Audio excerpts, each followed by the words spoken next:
দুর্গা মা তোমার পূজা আমরা যাইতে পারি না। 60 বছরের রেখা রানী মল্লিক, তার বাড়ির একাংশ এখন পদ্মার বুকে। স্বামী কাঠমিস্ত্রি কাশীনাথ মল্লিক জীবনে হাজারো বাড়ি বানালেও এখন নিজের বাড়ির বাকি অংশ বাঁচাতে তা ভেঙে সরিয়ে নিচ্ছেন অন্যত্র।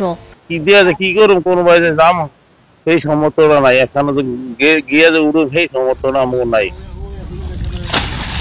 পদ্মার ভাঙনের কবলে মুন্সিগঞ্জের সদর উপজেলার বাংলাবাজারে শম্ভু হালদারকান্দি গ্রামের ৭৮ পরিবার। ভাঙনের আশঙ্কায় গ্রামটির ৪টি মন্দির ও 2টি মসজিদ।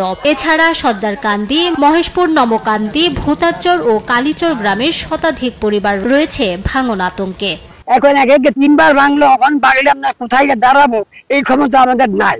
অন্য জায়গায় টাকায় উঠছি, আবার নদী যাইতেছে। অপরিকল্পিতভাবে কাটার কারণে কিন্তু নদীর গতিপথ চেঞ্জ হয়ে যায়। এই নদীর গতিপথ চেঞ্জ হওয়ার কারণে কিন্তু ভাঙনের সৃষ্টি হয়। তবে ভাঙন রোধে জরুরি ব্যবস্থা নেওয়ার আশ্বাস প্রশাসন ও পানি উন্নয়ন বোর্ডের। আমরা এবং পানি উন্নয়ন বোর্ড যৌথভাবে চেষ্টা করছি যাতে এখানে একটা স্থায়ী ভাতের ব্যবস্থা করা যেতে পারে, কারণ আমরা 2বার জিও ফেলার পরেও এখানে ভাঙন কিন্তু চলমান। পানি উন্নয়ন বোর্ডের তথ্য মতে গত 3 বছরে সদর উপজেলার পূর্ব রাখি থেকে বাংলা বাজারের মেঘনা পর্যন্ত 8 কিলোমিটার এলাকা পদ্মার ভাঙনের শিকার হয়েছে।